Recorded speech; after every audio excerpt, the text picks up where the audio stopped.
শনিবার মালদার ঐতিহ্যবাহী গোবর্জনা কালীমাতার মন্দিরে পুজো দিয়ে ভোট প্রচার করলেন উত্তর মালদার বিজেপি প্রার্থী খগেন মুর্মু। এদিন সাত সকালেই তিনি রতুয়া ২ নম্বর ব্লকের আড়াইডাঙ্গা অঞ্চল এলাকায় অবস্থিত গোবর্জনা কালীমাতার মন্দিরে পৌঁছে যান। বিজেপি নেতা শিবেন্দু শেখর রায় সহ অন্যান্যদের নিয়ে মায়ের মন্দিরে পুজো দেন, মায়ের আশীর্বাদ নেন। এরপর তিনি পায়ে হেঁটেই একের পর এক এলাকা ঘুরে ঘুরে সাধারণ মানুষের সঙ্গে জনসংযোগ তৈরি করেন। কেন্দ্রীয় সরকারের বিভিন্ন জনকল্যাণমূলক প্রকল্পের কথা তুলে ধরে ভোট প্রার্থনা করেন।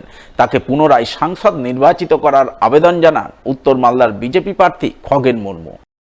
আমাদের দেশের প্রধানমন্ত্রী নরেন্দ্র মোদীজি বিগত 10 বছরে যে সমস্ত উন্নয়নমূলক কাজ করেছেন, মানুষের জন্য সমস্ত রকমের পরিষেবার যে সমস্ত সুযোগ সুবিধা মানুষের কাছে পৌঁছে দিয়েছেন, রাষ্ট্রের অধিকার মানুষের কাছে পৌঁছিয়েছেন, এই কাজগুলো যা হয়েছে সেটাই আমরা মানুষের কাছে তুলে ধরি। গ্রামের লোকজন একটাই কথা বলছেন যে আমাদের দেশের প্রধানমন্ত্রী নরেন্দ্র মোদীজি দেবতুল্য মানুষ, যিনি সমস্ত মানুষের প্রাণ তিনি রক্ষা করেছেন। এই জন্য মানুষ সবাই আমাদের দেশের প্রধানমন্ত্রীকে আবার প্রধানমন্ত্রী দেখতে চাই, অর্থাৎ নরেন্দ্র মোদী আবার তিনি প্রধানমন্ত্রী হবেন। এই জন্য সমস্ত মানুষ এক হয়েছেন।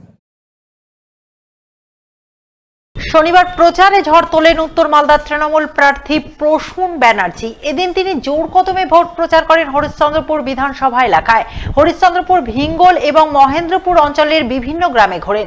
কোথাও তিনি মিছিল করেন, কোথাও বা নির্বাচনী সভা করে ভোট প্রচার করেন।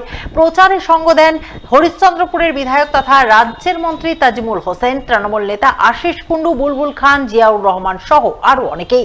এদিনের প্রচারে তৃণমূল প্রার্থী একযোগে কংগ্রেস ও বিজেপির বিরুদ্ধে আক্রমণ শানান। আপনি কাজ করেছেন ইসলামপুরের জন্য, আপনি কি কাজ করেছেন এই পুরো গ্রাম পঞ্চায়েতের জন্য, চাঁচল মহকুমার জন্য, তার একটা কাগজ নিয়ে আসবেন। আর 5 বছর এখানকার মানুষ, উত্তর মালদার মানুষ, সংখ্যাগরিষ্ঠ মানুষের উনি ভোট পেয়েছিলেন। তাহলে উনি সবার সাংসদ ছিলেন, তাহলে কেন এই গ্রামে কোনো কাজ হলো না? তাহলে কেন এই গ্রাম বঞ্চিত হলো? সাংসদ যে টাকা পেলেন উন্নয়ন করার জন্য, তাতে এই ইসলামপুর গ্রামের কি হক ছিল না ছিল না? যে কথা আপনি জানেন সে কথা আপনাকে আমি বলবোই না। আমি আপনাকে ওই কথা বলবো যে কথাটা আপনার কানে এখনো পৌঁছয়নি। আমরা তৃণমূল কংগ্রেস, মা মাটি মানুষের সৈনিক, মমতা বন্দ্যোপাধ্যায়ের সৈনিক, অভিষেক বন্দ্যোপাধ্যায়ের সৈনিক। আমরা তো সোজা কথা সোজা করে বলছি, সোজা বলছি যে আমরা এই রাজ্যে সিএ হতে দেব না, এনআরসি লাগু হতে দেব না।